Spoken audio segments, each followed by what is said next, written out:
Hi, I'm Jay Sharma and this is my video essay on my experimental film module and how I came to make my final film. During the 3 films that I have made through the module, I have learnt a lot, not only about experimental film, but how techniques used in experimental film can be incorporated into conventional filmmaking. My first film that I made on the module was a found footage film that I edited in an experimental way. I enjoyed the making of this film, as the footage I used meant a lot to me. However, I wasn't best pleased with the final outcome of the film and felt that I could have done more.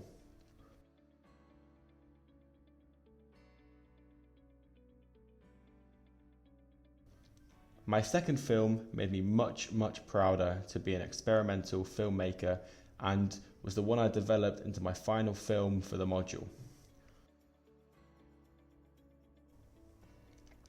For this film, I walked around the city centre of Manchester and filmed the public.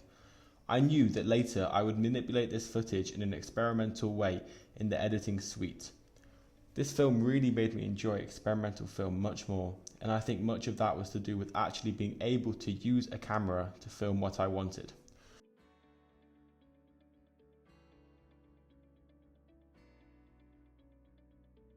The third film I made was the one I was the happiest with. However, I couldn't develop it due to complications with the actress. The quick editing, the overall nature of the film was what I loved about it, and the idea of storytelling through experimental film excited me. All 3 of these films extremely inspired me to go on to make my final film in the module, and I felt that I learned a different lesson with every single film that I made, especially the third one. Although I couldn't develop it, I'm really proud of that, and I do believe it was my best one.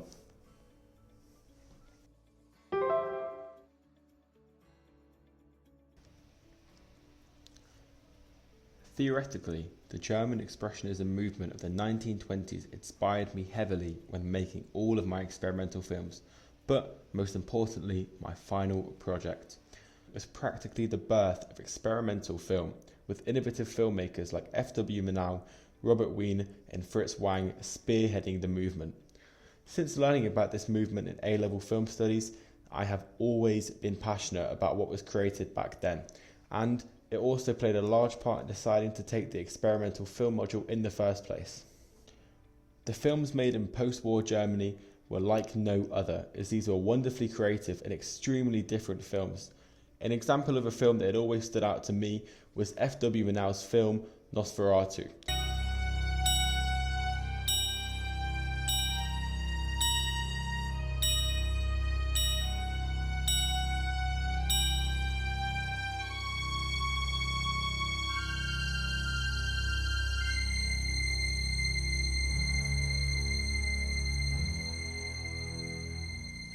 Branded as the first ever horror film, Nosferatu is an extremely famous film, with talks of a remake in 2025 by acclaimed director Robert Eggers with a star-studded cast.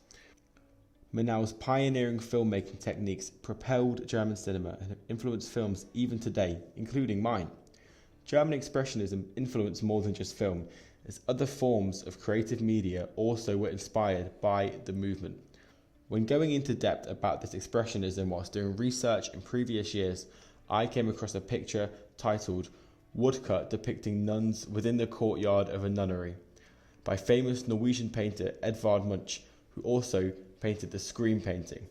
When filming in Manchester, I saw a nun standing, desolate and isolated, and it immediately made me think of this famous piece of art, and I knew that having this shot in my film would greatly impact the isolation I tried to show at parts of my project. When I began overlapping different clips on top of the nun, I was greatly impressed with myself and how I had incorporated my own research of German Expressionism into my final film.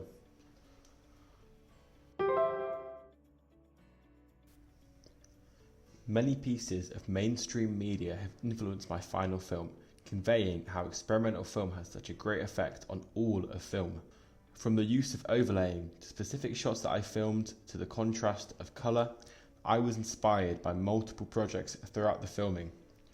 An important scene that inspired me was from F.W. Murnau's Sunrise, A Song of Two Humans. as a founder of the German Expressionism movement, Murnau was always going to have a great impact on my film, and his Hollywood blockbuster is no different. This spectacle of cinema uses experimental techniques throughout the whole film, but what stuck out for me was the overlaying he uses in editing. To give context, in this part of the film, the husband is being persuaded by his mistress to leave his farm and go to the big city. This inspired me and helped me to decide that I should use generous amounts of overlaying in my film too. As you can see in this clip, overlaying is used to connect the two characters, just like overlaying is used in Sunrise to connect the characters to the city. Similarly, the 1939 classic Wizard of Oz uses overlaying, which was another inspiration of mine.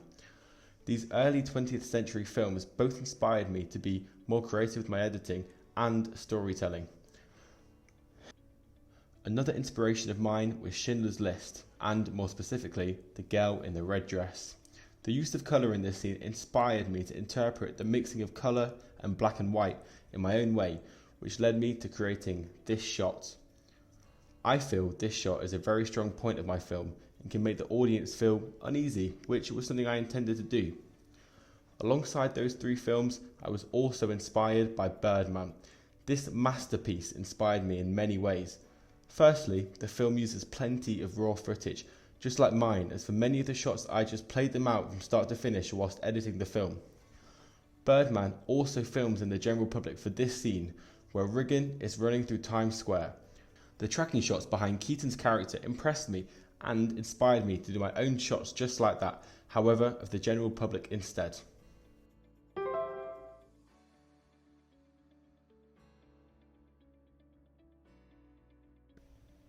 With the overlay, I make sure there isn't a second where nothing is happening, keeping the audience engaged with what is going on in front of them on the screen.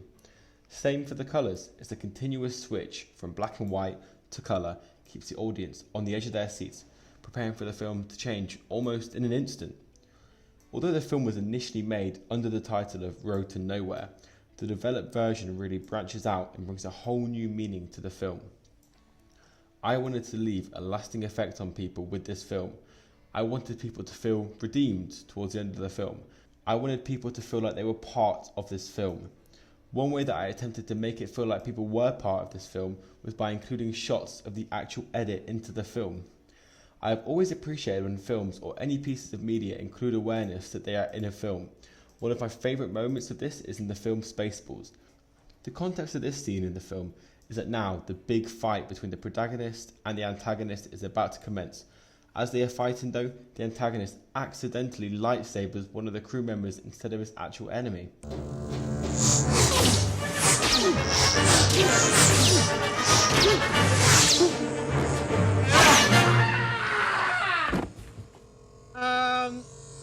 He did it.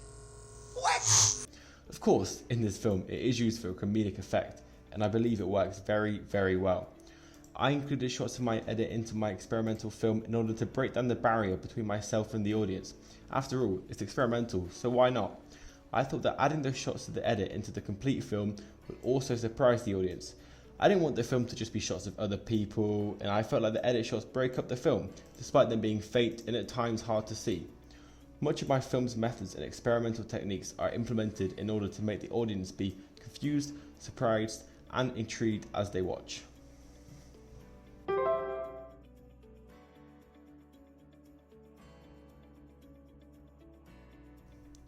To conclude this film, well, that is a challenge and a half.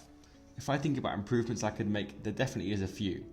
I wish when I was recording I got more close-ups of people's faces, as I feel like this would have broken up the film well, as well as offering a wider variety of shots to the piece and helping the audience understand some of the characters better. I would also film people acting and then incorporate those shots into the film so that the audience wouldn't know what was real and what wasn't. Whereas with the film now, everything connects to realism, something that I didn't want my experimental film to accomplish. However, I also feel there is many things that I did right. I feel like the methods I used whilst editing were very successful, in many different ways. Without the overlaying in this film, it's not as impactful or as well paced. There is times in the film where 5 different clips are playing at the same time, and I am a fan of how that works together. Also, the colour of the film is something that I think has gone well. When filming, I purposely filmed half in black and white and half in colour in order to mix the colours during the editing process, which I believe I managed to pull off. Overall, I am very happy with the film that I have produced, and I think that I have made multiple decisions that have positively affected the quality of my film. Thank you.